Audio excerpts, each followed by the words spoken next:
Welcome to Abubakar Talimwala YouTube channel. Okay, let's dive into this. Welcome to The Explainer. Today we're unpacking a massive dichotomy at the very heart of modern healthcare. On one side, we have the unrelenting absolute pursuit of flawless medical perfection. And on the other? Well, we have the very real and honestly often hidden human toll it takes on the doctors trying to deliver that perfection every single day. So think about this for a second.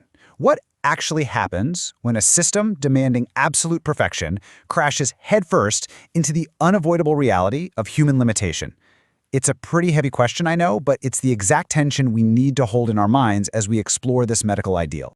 To truly understand this demand for perfection, it is necessary to examine the foundational guidelines. The American Board of Radiology sets the absolute gold standard for quality and safety in the field. Their 2026 non-interpretive skills study guide functions as a highly controlled, incredibly rigorous blueprint. It specifically outlines the stringent concepts that diagnostic radiologists must master to ensure clinical excellence is delivered consistently without a single margin for failure. A core part of that blueprint is the concept of an HRO, a high-reliability organization. Modern medicine desperately strives to be an HRO. We're talking about organizations operating in incredibly high-stress, high-risk environments, yet they somehow manage to maintain operations with the absolute fewest possible errors. How do they do it? Well, it's through a constant preoccupation with anticipating failure. They have a strict reluctance to oversimplify things and a profound commitment to systemic resilience to contain any impact when things do go wrong. And this brilliantly illustrates how the system is designed to proactively engineer out human fallibility from the top down. The system demands a total shift away from basic quality control, which, is really just measuring and fixing errors after they've already happened, to rigorous quality improvement.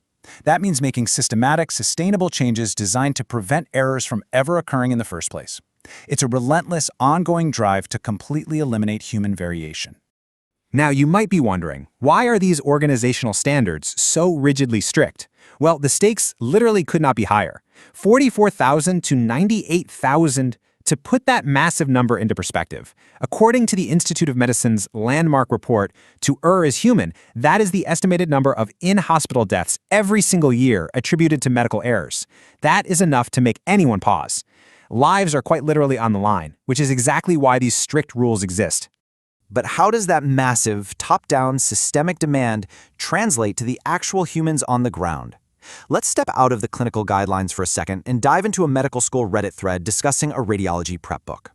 One user perfectly captures the absurd extremes of the medical grind set, joking, "Every minute counts. That's why I scroll Reddit for a maximum of 3 hours a day. Efficiency is my middle name." It's funny, sure, but it shows how trainees are pushing themselves to robotic levels of efficiency, just masking that immense pressure with dark humor. And it forces a really toxic, almost visceral choice. Another user in that very same thread raised this exact point, asking, do you want to be the best or do you want to be happy? Think about that. To meet the system's unrelenting demands, young doctors in training often feel like they have to completely sacrifice their own well-being and personal balance just to make the grade. To truly grasp the emotional weight of this, we're turning to a deeply personal article published on Kevin MD by Dr. Damana Zira. Just listen to this solitary, impactful statement she writes. During my entire residency, I felt as if I were walking on eggshells.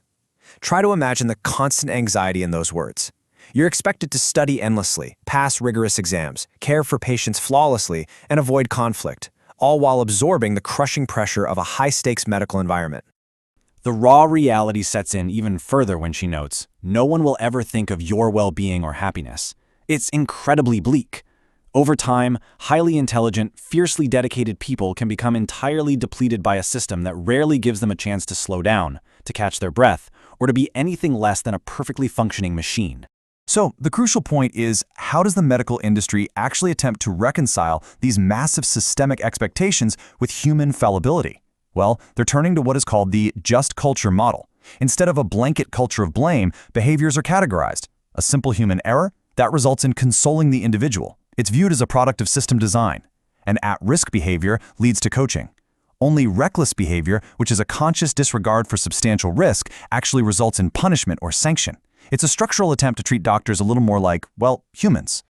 And this shift in culture brings us to a vital concept that's increasingly being recognized in modern medicine: the second victim.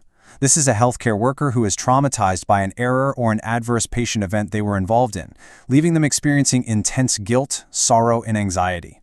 The system is finally beginning to formally recognize this deep emotional trauma that doctors suffer when things go wrong, attempting to replace that old culture of blame and silence with real coaching, consolation, and institutional support. This systemic shift towards support actually mirrors Dr. Zara's own profound personal breakthrough during her time in residency. She wrote, "The bravest thing in life is to ask for help." And it's so true. When you drop the mask of pretending everything is perfectly fine and actually embrace your vulnerability, that is when the real healing begins. It bridges that massive gap between the institutional need for safety and the deeply human need for connection. Let's move to and see how this builds into finding actual personal resilience amidst a crushing system. For Dr. Zara, this vulnerability sparked actionable recovery through a simple gratitude list. Just look at these poignant reminders, reminding herself that she is perfectly healthy, that she has the privilege to think, the ability to appreciate the beauty of a full moon, that she can accept people the way they are, and, perhaps most powerfully, that she can relate to the sufferings of others because she too has suffered.